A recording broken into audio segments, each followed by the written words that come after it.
If you were a Genesis or Mega Drive fan back in the early 1990s, chances are you remember a company called Renovation. From 1990 to 1992, they released nearly 24 software titles under their banner. Renovation was essentially Telenet Japan's publishing arm for North America. Many game developers were used for these titles, including Vic Tokai, Imaginative Technology Land, Technosoft, Data East, Falcom, and Sanritsu. Even Sega's own Game Ground appeared under the Renovation branding. When I think of Renovation, however, it invariably brings up memories of the developer Wolf Team. These were the programmers and artists responsible for titles like Granada and Final Zone.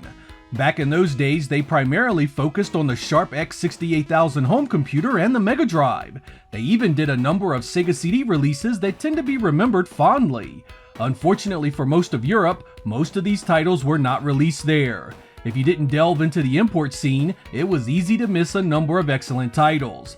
That, combined with the general popularity and rarity of these games, has prompted the modern gray market to respond with some rather silly prices. Cartridge only will cost you more than the original retail in many cases, and a complete mint product can go for hundreds more. Fortunately, Retrobit Publishing has showed up and secured a deal to reissue two of Wolf Team's most sought-after Genesis products. First up is Sol-Deace, a horizontal shoot-'em-up that was a port of the X68000 game of the same name. Here you take on a rogue supercomputer in a last-ditch effort to avenge your comrades. It's a pretty by-the-numbers effort that doesn't push the system visually, but I did enjoy the awesome soundtrack. I'd go so far as to say that in that regard, it's excellent. The variety in the compositions is outstanding, having been done by the same guy that did other Genesis greats like Granada and Final Zone. Here's a few examples to get your juices flowing.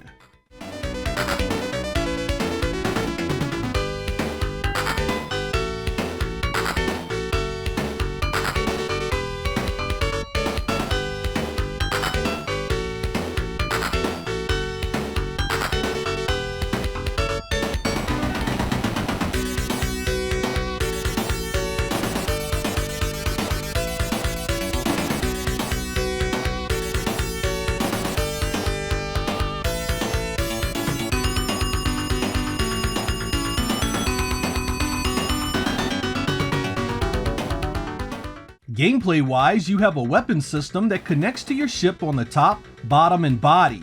Here you can get a rapid-fire plasma shot, lasers, and missiles. You have the ability to aim these straight ahead or at various angles. As you progress, these weapons become pivotal in your bid to stay alive. Enemies come from every direction and rain merciless fire across every inch of the screen.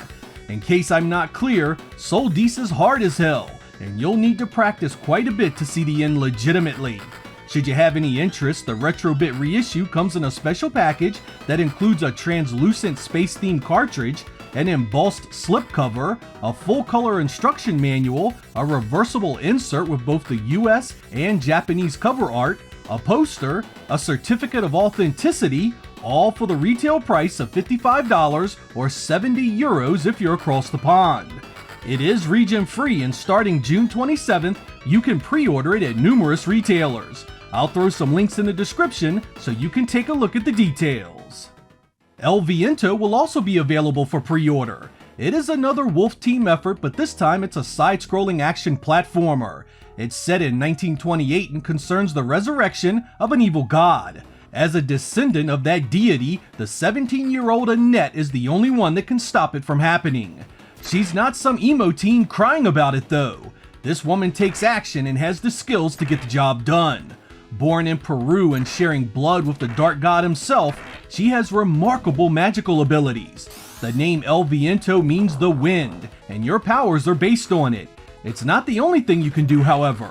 You also command the powers of fire and water, and you carry a boomerang for those pesky bad guys that just won't leave you be. Like Sol-Deace, the music here is very good. It's high energy and varied, and worthy of a few examples itself.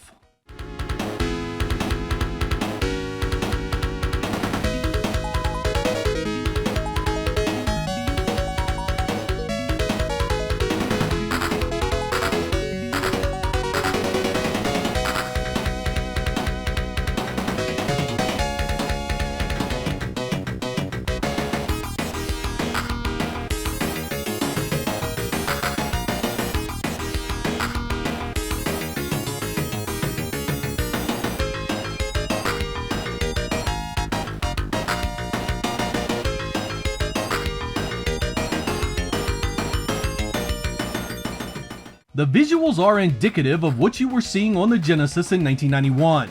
You get a couple of layers going for the foreign backgrounds, some speedy action that only slows down when the screen is bursting with sprites, and a few big moments when it all heats up and impresses the hell out of you. Stages are made up of a bunch of small areas that have lots of vertical paths for you to explore, and there is a fair bit of variety in the places you visit. The Retrobit reissue comes with a translucent, rose pink cartridge, reversible art for the cover that includes the awful US image, and the absolutely beautiful Japanese original, certificate of authenticity, an embossed slipcover, and of course a full color manual. Prices are again $55 in the US and 70 euros in Europe. Links will be in the description if any of that interests you. As some of you may be aware, Retrobit has been doing this for a while now. Their last batch included the Valis lineup for the Genesis, and the quality really is stellar. It gives those of us that would like to own these games again a chance without paying the ludicrous prices seen on eBay and its ilk. It's also just nice to see Genesis and Mega Drive titles continue to be released at retail, furthering the reach of the console and its outstanding library. If you don't have any interest in any of that, I understand, but if you do, here is a chance to own these titles in a professional package similar to their original asking prices. Pre-orders are open for quite some time, so there's no pressure from the scalpers. Finally, for those of you that missed it, Limited Run and Sega are doing another batch of the Astro City Mini and the Astro City Mini V. If you are looking to own one or both of these in English packaging, they will be released August 29th. I'm Sega Lord X. Thank you guys for watching, and I will catch you next time.